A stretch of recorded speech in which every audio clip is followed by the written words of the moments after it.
안녕하세요. 연불리의 비밀노트입니다. 을사년 새해 첫 주말입니다. 새해는 잘 보내고 계신지요? 뱀이 친근한 동물은 아니지만 그래도 지혜와 풍요를 상징한다고 합니다. 올 한 해 모두들 부자 되시고요. 새해 소망 다 이루셨으면 좋겠습니다. 염승환 이사님과 오늘도 함께 하겠습니다. 염 이사님 어서 오십시오. 네, 안녕하세요. 새해 첫 주 이제 이슈와 증시 흐름부터 알아볼까요? 네, 이번 주 초는 출발이 그렇게 썩 좋진 않았는데 이제 금요일 날 증시가 이제 급등을 하면서 그래도 첫 주 마무리는 굉장히 좀 깔끔하게 잘 된 것 같습니다. 그래서 지난해 너무 안 좋았지만 일단 1월 25년 첫 스타트는 잘 끊었고요. 특히 이제 코스닥이 연일 지금 3일째 급등을 하면서 좋은 출발을 보여주고 있고 대형주들도 좀 분위기는 좋지 않습니다. 올해 경제 또 수출 내수 부진 이런 전망들은 좀 어둡고 또 트럼프 리스크까지 좀 겹치면서 우울한 전망들이 있지만 사실 이제 그런 것들이 이미 지난해 좀 많이 반영이 됐거든요. 그러다 보니까 이제 연초에는 오히려 좀 저가 매수들이 좀 이렇게 들어오면서 증시가 반등하는 그런 모습이었고 특히 이제 코스닥 쪽에서 로봇주들이 좀 많이 올랐던 것 같아요. 삼성전자가 레인보우 로보틱스 최대 주주 됐다는 그 뉴스가 좀 작용을 했고 또 최근에 양자 컴퓨터나 반도체 소부장 이런 쪽에 관련된 이제 중소형주들이 강세 보이면서 이제 모처럼 종목 장세가 활발하게 펼쳐졌습니다. 다만 이제 미국 증시는 좀 안 좋았습니다. 미국은 지금 지난 이제 연말부터 좀 계속해서 좀 빠지면서 나스닥 기준으로는 4일 연속 하락을 하면서 좀 상대적으로 부진한 그런 모습을 보였고 한국 증시가 모처럼 이제 미국을 이긴 그런 좀 한 주가 아니었나라고 말씀을 드리겠습니다. 미국 증시 얘기를 해볼게요. 지난해 미국 증시 그 S&P 500 지수가 2년 연속 20% 이상 올랐다고 하더라고요. 올해 전망은 어떻게 보십니까? 올해도 대부분 오를 거로는 보고 있어요. 근데 이제 그거죠. 이제 20%를 2년 연속 올랐으니까 네. 상승폭은 이제 한 자릿수 올라도 많이 오를 것 같지는 않다. 이런 이제 전망들이 상당히 많은 것 같습니다. 지난해까지 이렇게 좋았던 거 미국이 워낙 독보적으로 좋았던 게 AI 또 비만 치료제 같은 혁신이 있었고 또 거기에 트럼프가 당선되면서 감세라든가 이제 미국 우선주의 이런 것들이 이제 미국 기업들한테 잘 반영이 되지 않을까 이렇게 좀 긍정적인 부분들이 있었는데 다만 이제 연말에 좀 약했던 건 트럼프 효과가 이제 좀 선반영된 데다가 기술주들 좀 차익 매물이 좀 많이 쏟아졌거든요. 그게 좀 영향을 줬는데 거기에다가 지금 이제 제일 우려되는 게 미국 좀 너무 비싼 거 아니냐 이런 이제 밸류에이션 부담들이 변동성을 좀 키우고 있기 때문에 어쨌든 지난해만큼의 올해 주식시장 상승은 좀 쉽지는 않을 것 같다 이렇게 좀 보는 의견들이 좀 많다고 보시면 되겠고 그렇다고 증시가 급락장으로 전환되거나 그런 것보다도 25년에도 월가에선 대부분 강세장을 예상을 하는데 그 이유가 경기 침체는 없을 거라고 전망을 하기 때문입니다. 그러니까 밸류가 비싸다고 주식시장이 급락장으로 간 경우는 거의 없고요.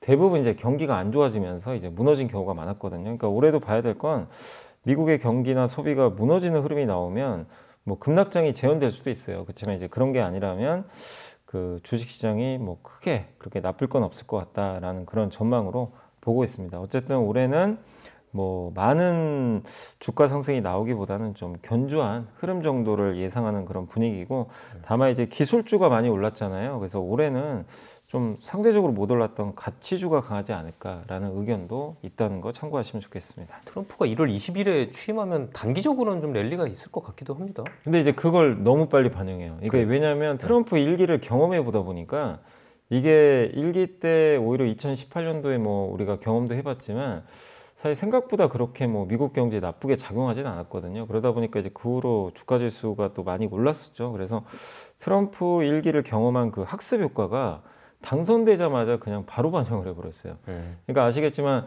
지난해 그 11월 5일 선거 이후로 이제 결국엔 이 일론 머스크가 갖고 있는 테슬라 주식이 엄청나게 올랐잖아요. 급격하게 이제 그런 것들이 트럼프 이제 효과라고 보시면 되겠는데 과거보다 좀 빠르게 반영을 했기 때문에 아마 1월 20일 날 이제 취임할 때까지는 시장이 근데 좀 불안해하는 거는 정책 발표 아직 안 했잖아요. 그걸 좀 확인하려는 과정은 있을 것 같아요. 그래서 아마 일단 당분간은 좀 미국은 좀 쉬어가는 흐름 좀 나오지 않을까 이렇게 좀 예상은 하고 있습니다.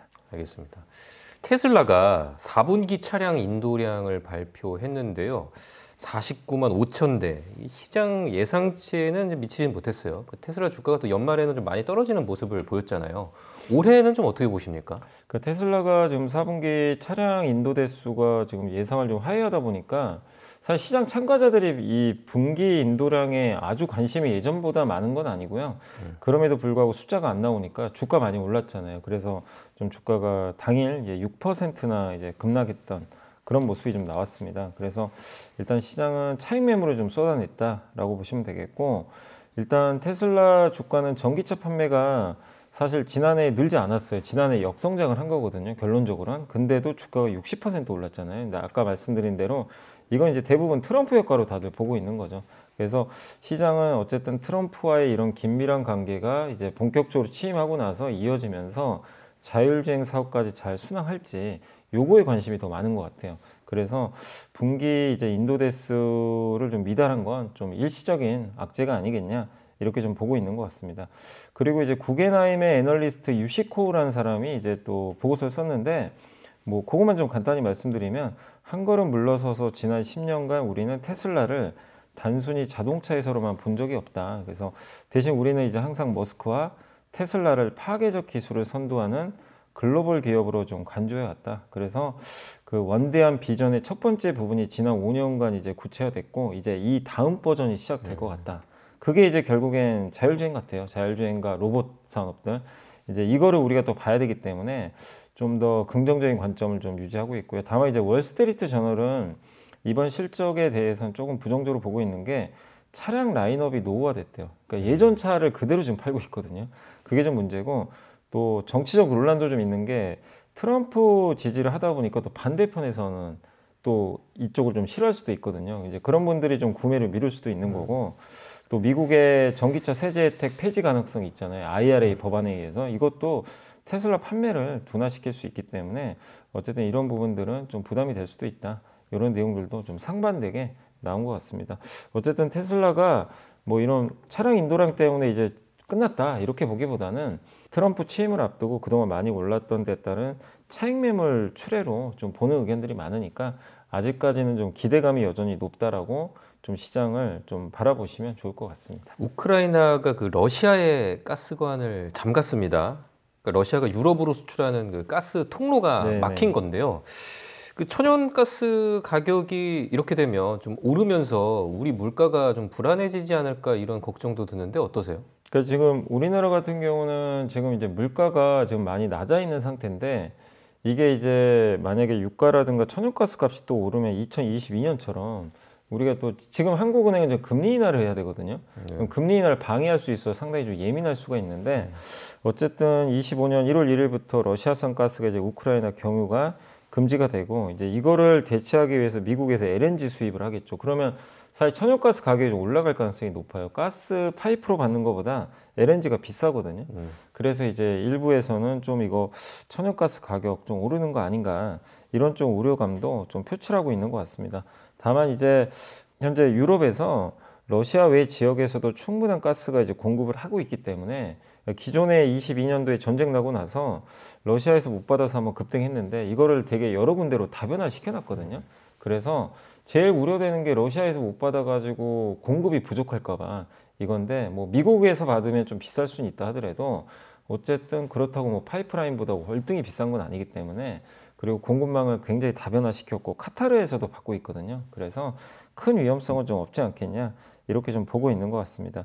그리고 최근에 또 유가도 좀 올라가거든요. 유가가 이제 72달러까지 올라왔는데 이 배경은 중국 경기 부양 기대감이 좀 작용하는 것 같아요. 그래서 사실 이런 수요 때문에 오르는 건 나쁜 게 아니거든요. 그렇기 때문에 최근에 천연가스 가격이나 유가 상승에 대해서는 뭐 이게 장기화되기보다는 좀 그렇게 오래 갈 만한 이슈는 아니다라는 좀 분석들이 좀 많기 때문에 그렇게 뭐 물가에 직접적으로 그 악재로 작용할 가능성은 높지 않다라는 그런 분석이 많고 또 특히 미국 같은 경우는 트럼프가 원유나 천연가스 생산을 앞으로 크게 늘릴 가능성이 굉장히 높잖아요. 그러면 글로벌 공급이 좀 더 늘어날 수가 있기 때문에 그런 부분에서 뭐 상승을 하더라도 제한적인 상승이 그칠 것 같다라는 분석이 좀 많은 것 같습니다. 영국 파이낸셜 타임즈에서 올해 경제 올해 세계 경제 전망을 보도를 했습니다. 어떤 내용인지 설명해 주시죠. 네, 여러 가지 이제 Q&A 형태로 좀 이제 그 응답을 좀 했는데 뭐 몇 가지만 좀 말씀드리면 트럼프가 관세 전쟁을 시작할까 요거에 대한 질문인데 일단 그럴 가능성은 높다. 그렇지만 그게 뭐 전 세계 모든 나라에 대해서 10% 보편 관세를 부과할지는 그건 좀 더 두고 봐야 된다. 근데 확실한 건 중국산 수입품에 대해서는 좀 대규모 관세는 부과할 것 같다. 이런 좀 전망들이 좀 많다라고 보시면 될 것 같고요. 두 번째가 이제 우크라이나와 러시아 사이의 평화협정이 과연 체결이 될까? 근데 이거는 평화협정 체결 가능성은 상당히 높게 보고 있는 것 같습니다. 그래서 만약에 평화협정이 체결이 되면 이 물가를 또 안정화시킬 수 있는 재료죠. 이제 원자재 값이 좀 떨어질 가능성이 높거든요. 그래서 이 부분은 좀 한번 주목을 해봐야 될 것 같고 올해 연말에 미국 금리가 지금보다 낮아질까? 근데 여기에 대해서는 조금 부정적인 것 같아요. 그러니까 지금 연준의 목표가 미국 기준금리가 올해 말에 3.9%로 예상을 하고 있거든요. 근데 현재 지금 그 24년 12월 기준으로 연준이 금리 인하를 하면서 연준의 금리가 기준금리가 4.5%니까 그러면 3.9%면 딱 한 번에서 두 번만 인하하는 거거든요.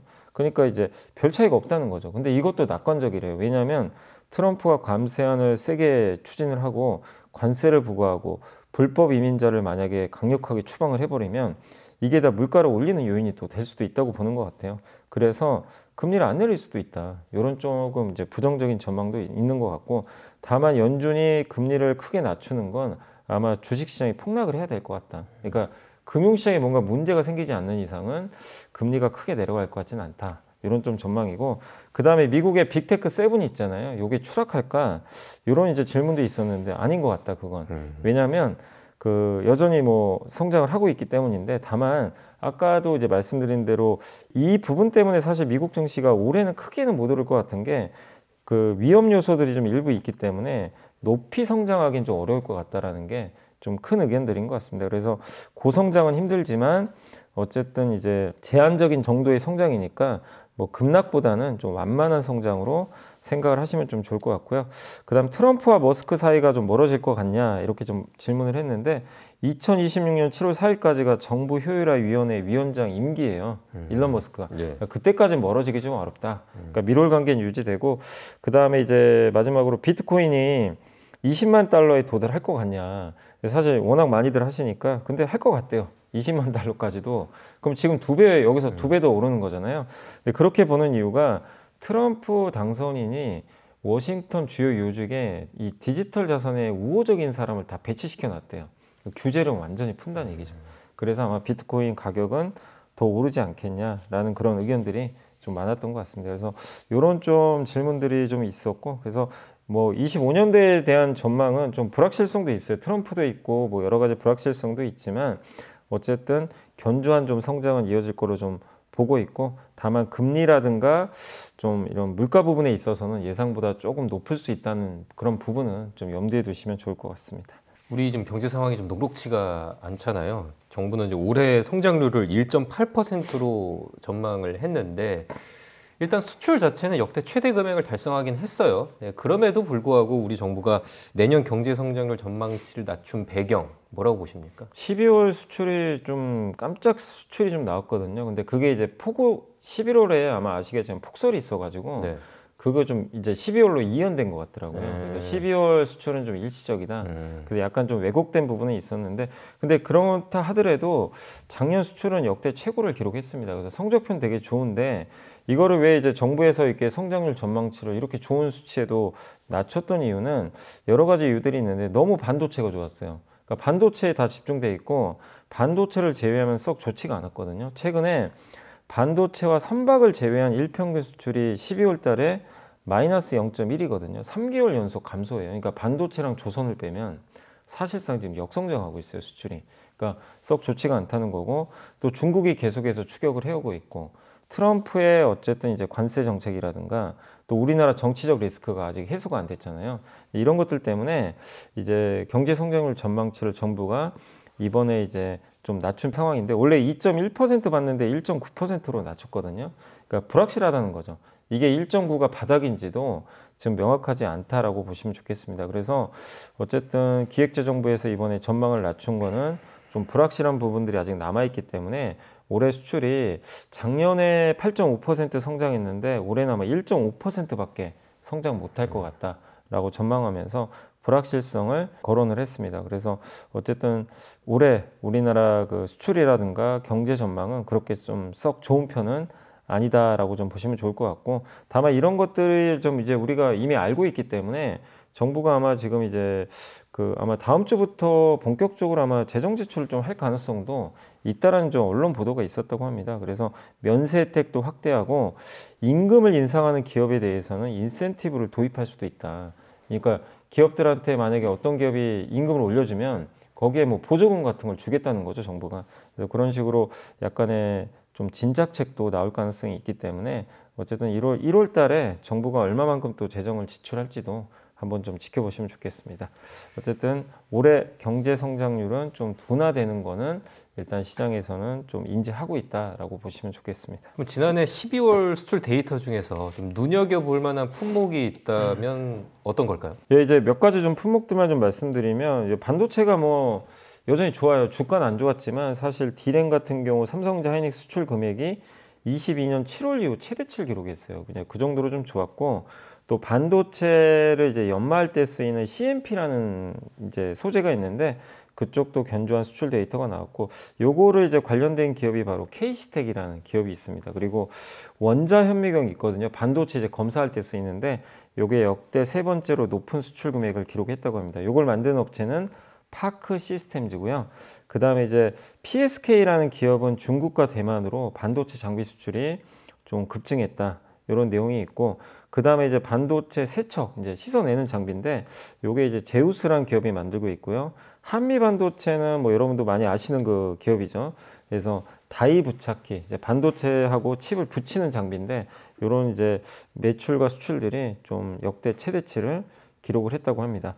그리고 이제 열처리 장비 만드는 회사 중에 HPSP가 있는데 여기도 역대 세 번째로 높은 수출을 기록을 했고요. 그 다음에 이제 우리가 보통 2차 전지 얘기를 많이 하지만 1차 전지 만드는 기업도 있거든요. 이제 충전이 안 되는 거죠. 근데 대신에 10년 동안 쓰는 거예요. 뭐 무기 같은 데도 들어가기도 하는데 그걸 만드는 비츠로셀이 역대 두 번째로 높은 수출을 기록했고, 의료기기도 수출이 좋았다고 합니다. 이제 필러 만드는 휴젤, 또 보톡스 같은 메디톡스, 뭐 대웅제약 이런 기업들의 수출액은 역대 최대를 기록했고, 그 다음에 이제 위성통신 안테나 만드는 인텔리안테크가 역대 최대 수출 금액을 기록을 했습니다. 마지막으로 이 굴삭기에 들어가는 이제 유압 실린더라는 부품이 있는데 요거 만드는 DY 파워가 작년 9월에 바닥을 다지고 수출 금액이 이번에 크게 올랐기 때문에 요런 이제 지표들을 한번 여러분들이 참고하시면 좋을 것 같습니다. 한국은행이 이제 원달러 환율이 안정될 거라고 예측을 했습니다. 지금 또 워낙 이제 환율이 높기 때문에 이제 국민연금에서 이제 환해지 물량이 나올 거고, 그러니까 이제 달러 매도를 많이 할 거고, 또 정치 리스크가 해소되니까 환율도 곧 안정될 거다라는 건데, 이사님께서는 어떻게 보십니까? 그러니까 이제 국민연금이 환해지를 10% 정도 할 수 있거든요. 해외 자산 중에 10%를 환해지인데, 그러니까 환해지는 왜 하냐면은 사실 이제 이 해외 자산을 샀을 때 달러 가치가 떨어지면 사실은 이제 손실을 볼 수 있잖아요. 그래서 미리 이제 파는 거죠. 이제 환율 하락을 방어하는 목적으로 사실 이제 해지를 하는 건데, 사실 근데 이번에는 환율이 올라가 버렸잖아요. 그러다 보니까 환해지보다는 그냥 가만히만 갖고 있어도 이 국민연금 해외 자산은 압도적인 수익률을 낼 수밖에 없는 상태잖아요. 근데 어쨌든 10% 정도 환해지를 할 수 있는데, 이 환해지를 하게 되면 은행에다가 갖고 있는 해외 자산을 국민연금이 넘겨버릴 수가 있어요, 달러로. 그럼 달러 매도가 나오거든요. 그래서 지금 국민연금이 9월 말 기준으로 4,855억 달러 갖고 있대요, 해외 투자 자산. 이 중에 10%면 485억 달러고 국민연금이 재량으로 5%를 더할 수가 있대요. 그래서 최대치로 계산을 해보니까 728억 달러입니다. 그럼 우리나라 돈으로 100조가 넘어요. 100조 원이 넘는 이 달러인데, 요거를, 그러니까 이건 이론상이죠. 물론 이걸 다 한다는 건 아닌데, 근데 어쨌든 이 중에 일부를 환해지를 통해서 어쨌든 달러를 시중에 팔아버리면요, 원화를 또 사게 되는 효과가 발생하잖아요. 그러면 원달러 환율이 떨어질 가능성이 높고, 실제 그래서 이번 주 목요일이었죠. 환율이 좀 떨어지는 효과가 나왔던 게 이 한국은행에서 요 얘기를 좀 했거든요. 요 멘트가 나왔습니다. 국민연금이 환해지를 해서 아마 환율을 안정화시킬 가능성이 있다. 그럼 달러 공급이 는다는 얘기니까. 그래서 수급적으로는 상당히 이런 부분들은 환율을 이제 더 못 오르게 하는 그런 효과가 있을 것 같고, 그리고 정치 리스크도 결국 좀 안정화될 걸로 좀 보고 있는 것 같아요. 왜냐하면 지난달 말에 여야 대표가 만나서 여야정 국정협의체 가동에 합의를 했고, 헌법재판관 2명도 임명이 됐고, 그래서 이런 것들을 종합해 보면 해외에서 봤을 때는 이 정치 리스크가 조금 이제 정점은 지나가지 않겠냐 이렇게 좀 보고 있는 것 같아요. 그러면 굳이 원화를 또 더 팔 이유는 없어지거든요. 그러니까 이런 부분들이 이제 복합적으로 작용하면서 환율은 조금 이제 안정화될 가능성은 높지 않나 이렇게 좀 보고 있고, 또 국민연금의 해외 주식 투자 비중이 지금 그 목표치를 좀 넘어섰대요. 그러니까 더 투자하기는 좀 부담되고, 네. 국내는 오히려 이게 주가 급락해서 목표 대비 2.7% 비중이 부족해요. 그럼 국내를 사실 사야 되는 거죠, 어떻게 보면. 그래서 이런 것들은 결국엔 원화를 또 사야 되는 수요가 되는 거니까, 그래서 환율은 뭐 이런 조건에 의하면 이제 좀 안정화될 가능성은 좀 높아지지 않겠냐라고 생각은 하고 있습니다. 실제로 좀 그 달러 가치가 좀 빠지면 개인 투자자들 입장에서는 이 틈에 좀 미국 주식 좀 들어갈 만한 또 그렇죠. 또 너무 높아서 못 들어오셨던 분들은 또 미국이 또 좀 최근에 조정받고 있으니까 뭐 그런 기회가 될 것 같고, 또 한국 주식 투자하신 분들은 좀 이제 숨통이 튈 수 있는 그런 좀. 왜냐면 또 국민연금이 원화로 바꿔서 원화로 우리 주식 사니까. 네, 맞습니다. 알겠습니다. 이야기를 정리해 보죠. 이번 주 외국인과 기관, 개인들 매수 종목과 상승한 업종 정리해 볼까요? 먼저 이번 주 외국인들이 많이 매수한 주식 10개 종목입니다.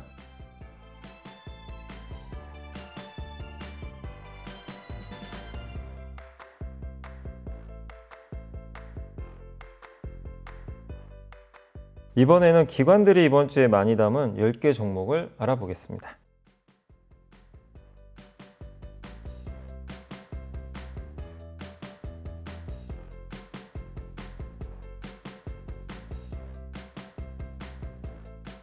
이번에는 개인들이 이번 주 가장 많이 산 주식 10개 종목을 살펴보겠습니다.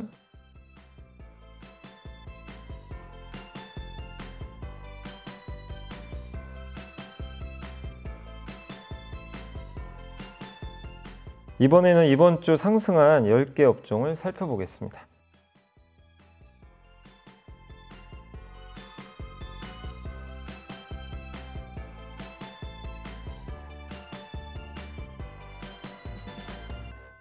이사님, 이렇게 상승한 업종 중에 더 좋은 흐름이 이어질 수 있는 분야 어디입니까? 뭐 이번 주는 뭐니 해도 로봇주가 제일 강했거든요. 그래서 아마 로봇주가 이게 일시적 테마는 아니거든요. 또 엔비디아도 지금 로봇에 대한 언급을 좀 했고, 다음 주에 또 CES가 열리거든요. 거기서 로봇이 화두기 때문에 로봇주는 좀 계속 1월 달 내내 좀 관심을 가져보시면 좋겠고, 이 로봇과 같이 가는 게 그 스마트 팩토리, 공장을 자동화하는 거죠. 이쪽도 좀 주목을 하시면 좋을 것 같습니다. 그리고 요새 또 우주항공이나 자율주행차도 국내에서 계속해서 테마주로 또 거론이 되고 있기 때문에 연초에는 보통 이렇게 테마주들이 좀 강한 편이거든요. 그래서 우주항공과 자율주행차까지도 한번 염두에 두시면 좋을 것 같습니다. 네, 마지막 순서죠. 염 이사님이 선정한 이번 주의 보고서 어떤 내용입니까? 뭐 아까도 말씀드렸지만 테슬라가 이제 최근에 아주 주가가 계속 급락하고 있는데, 국내에서 이제 다올투자증권의 유지웅 연구원님, 이분이 이제 자동차 업종 담당하신 분인데 테슬라에 대한 이제 자료를 썼어요. 그래서 상승을 돌파하며라며 이런 자료인데 한번 좀 간단히만 소개해드리면, 그러니까 올해부터 테슬라는 우리가 보통 자동차 회사로 보지만 올해부터는 자동차가 아니라 다른 신사업 회사로 좀 바뀔 가능성이 높다. 휴머노이드. 예, 로봇도 있고 자율주행도 있을 거고, 거기에 사실 또 에너지 사업도 하거든요. 그러니까 이번에 그 분기 인도량 수치가 좀 기대에 못 미달은 했지만 ESS라고 에너지 저장 장치 있잖아요. 요거 이제 미국 1등 기업인데 요거는 또 설치량이 급증을 했어요. 그러니까 그런 걸 보면 이런 이제 자동차 외 사업에서 성장을 좀 바라볼 수 있는 그런 원년이 되지 않겠냐 이렇게 보고 있고, 그래서 제가 읽다 보니까 좀 깜짝 놀란 게 이 자료에 향후에 그 테슬라가 트릴리언이라는 단어를 썼더라고요. 그러니까 우리나라 그 달러로 치면 10조 달러. 10조 달러면 지금 시총 1조 달러잖아요. 그럼 거의 10배 정도까지 좀 생각을 하고 있는 건데, 사실 좀 너무 높지 않나 하는 생각도 좀 들긴 하네요. 올해만요? 아니, 올해가 아니라 앞으로. 앞으로? 네, 앞으로죠. 네. 그럼 그게 뭐 갑자기 1년 만에 10조 강이 좀 어렵기 때문에, 그래서 이제 왜 이렇게 보냐면 좀 밸류가 비싸긴 해요. 근데 옛날에 아마존도 PER 성장할 때 PER 200배 받으면서 갔대요. 과거에 이렇게 성장할 때 보면. 그러니까 지금 테슬라가 180배 정도 되거든요. 그러니까 이렇게 높은 수치라고 해도 결국 회사가 성장하면 또 나중에 밸류는 낮아지게 되니까 너무 밸류에 또 우리가 몰입될 필요는 좀 없는 것 같고요. 근데 중요한 건 이제 테슬라가 이렇게 좀 성장할 수 있는 거는 결국 이제 내년이죠. 26년 로보택시가 나오게 되고 이게 창출하는 시장이 굉장히 클 거라고 합니다. 그래서 이 로보택시를 통해서 어쨌든 시장을 좀 앞으로 한 20% 정도 차지할 거로 보는데 모든 운행이 자율주행으로 가능해지면 이 주행 시장이 14경원 정도 된대요. 우리나라 돈으로. 이 조 단위도 아니고 경원이라고 하는데 그 정도의 시장이 이제 창출되기 때문에 그 시장 중에 이제 일부를 또 테슬라가 가져갈 가능성이 높기 때문에 상당히 좀 긍정적으로 좀 보고 있는 것 같고 또 올해 상반기에 저가 전기차가 또 출시될 예정이고요. 그 다음에 이제 로봇도 이제 상용화 가능성도 좀 높아지고 있고 내년에 로보택시 사업이 이제 물론 또 내년에 출시가 제대로 될지는 또 그건 우리가 또 항상 하반기에 또 체크는 해봐야 되겠지만 계획상으로는 내년에 어쨌든 그 로보택시가 또 출시가 되니까 기대할 게 좀 상당히 많다라고 좀 보고 있는 것 같습니다. 그래서 여러 가지 이제 부분들을 우리가 고려해 봤을 때 테슬라가 이제 본격적으로 어쨌든 신사업에서 성장할 수 있는 그런 부분들이 나오지 않겠냐 이렇게 보고 있고 마지막으로 좀 거론했던 게 로봇을 우리가 이제 판매해서 돈 버는 것도 있는데 이 로봇을 어쨌든 초기에는 자동차 공장에 아마 배치할 가능성이 높아요. 그러니까 사람을 대체하는 거죠. 보통 이제 자동차 공정도 많은 게 자동화됐는데 인간이 꼭 해야 되는 의장 사업이라고 하는데 그런 이제 그 뭐 조립이라든가 의장 같은 거를 이제 그 인간이 꼭 필요한 부분이 뭐냐면 이제 공조 모듈이라든가 시트 같은 거 조립하는 거 있잖아요. 이런 거라든가 와이어링 하네스라고 아마 전선 뭉치 아시죠? 그 엄청나게 많잖아요, 자동차에. 그런 거 다 인간이 해야 된대요. 근데 로봇이 그걸 할 수가 없어요. 로봇은 손의 조작이 인간처럼 할 수가 없거든요. 근데 테슬라 봇은 지금 이제 손의 구조가 거의 인간과 유사해졌다고 합니다. 그러니까 인간처럼 작업을 할 수가 있다는 거죠. 그걸 투입을 하게 되면은 인건비를 이제 획기적으로 줄이고 이게 로봇의 장점이 24시간 일을 할 수가 있잖아요. 그러니까요. 그럼 이제 비용 부담이 완전히 줄어드는 거죠.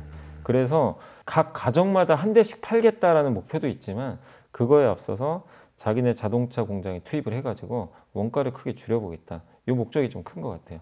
그럼 굉장히 이제 혁신이 일어나는 거죠.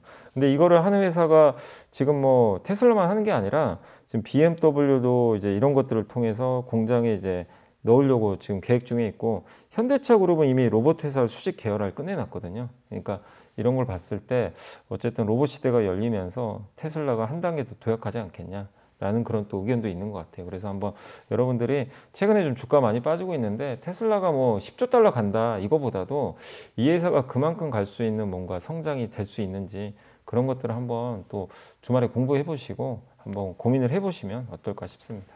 네, 우리 한국인이 가장 잘하는 미국 주식 네. 테슬라 얘기까지 해봤고요. 저희 1부 순서는 여기까지고요. 저희는 내일 2부로 다시 찾아오겠습니다. 레인보우 로보틱스에 대해서 이제 삼성전자가 최대 주주까지 지위에 이제 등극을 하면서 분위기가 완전히 바뀌었고 21년도에 이재용 삼성그룹 회장이 어쨌든 로봇과 AI 산업 등 신산업에 3년간 240조 투자하겠다고 당시에 또 발표를 했었거든요. 그 일환으로 이제 나온 게 레인보우 로보틱스의 이제 경영권 확보기 때문에 이게 이제 완성이 됐다라고 보시면 좋겠고